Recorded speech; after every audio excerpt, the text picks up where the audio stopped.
Oh, not great times for Mike the Tiger at LSU. Welcome back to College Football Live. Matt Schick, Marcus Spears, and Todd McShay. Look at this full-screen graphic here. Since 2005, LSU has signed 20 quarterbacks. 15 have been dismissed from the team or departed the program early or switched positions overall. 9 did not appear in a game, and only 4 completed their entire careers at LSU. Lowell, Narcisse, Justin McMillan, the latest to announce they are transferring from LSU. Here's head coach Ed Orgeron. Obviously, now we have 2 quarterbacks on our roster of scholarship quarterbacks, but we feel good. We feel good about the 2 quarterbacks that we have. Obviously, we're going to let it play out with those 2 guys. Now they're getting the majority of the reps, and we still going to let it play out until there's a clear winner. I've seen a complete difference in offense the last couple of days. There's more consistency. The guys are playing with a lot of fire. There's better completed balls. There's still a long way to go. But I see a pep in those guys' step. Obviously, with 4 guys, nobody knew what was going on or who was going to be the starter.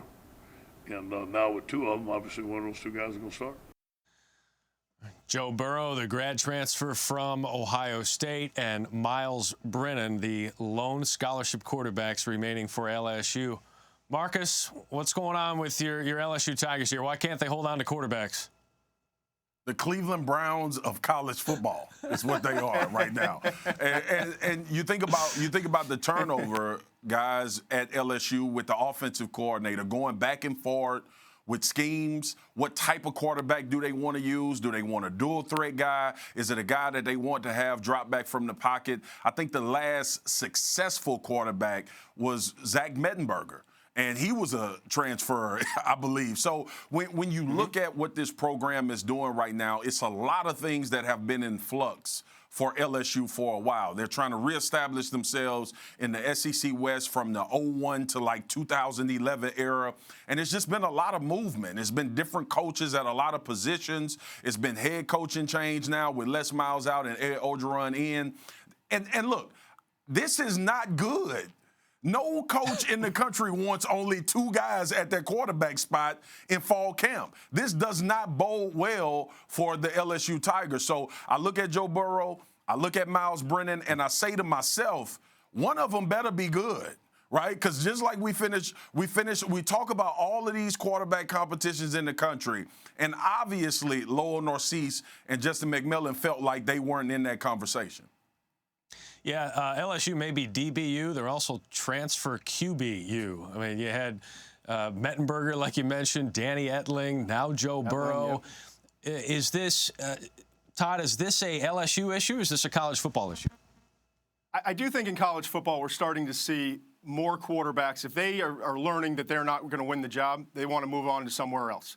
Right, wrong, or indifferent. I just think it's becoming fairly obvious with all of these grad transfers and even younger quarterbacks not getting what they want. We can debate that. It's probably a different topic for a different day.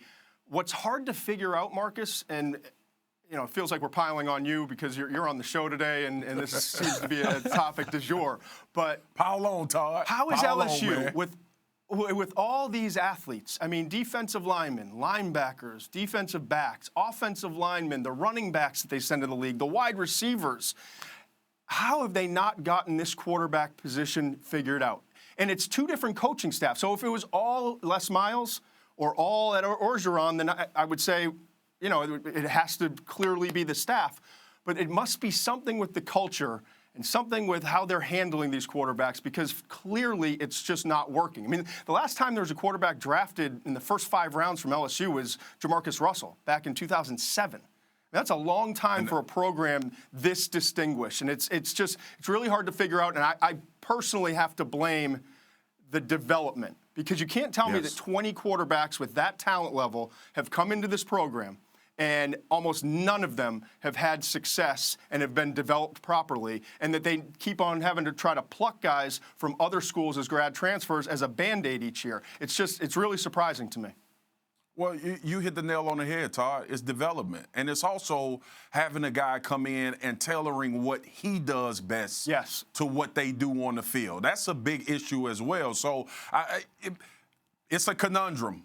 The last time that they've had success in this position was with Jimbo Fisher. Coincidentally, Jimbo had success at Florida State. He had success at Auburn. Probably going to have success at Texas A&M. So I 100% agree with you that it's the development process, but I also think that the turnover plays into this a lot too. When you're going from Matt Canada's motion-happy offense, now you go back to Ensminger. You had Cam Cameron there before, within 5 years. I'm sorry, guys. I'm about to start sweating because I'm getting heated talking about my alma mater. So I'm going to leave this alone. But y'all get my drift, man.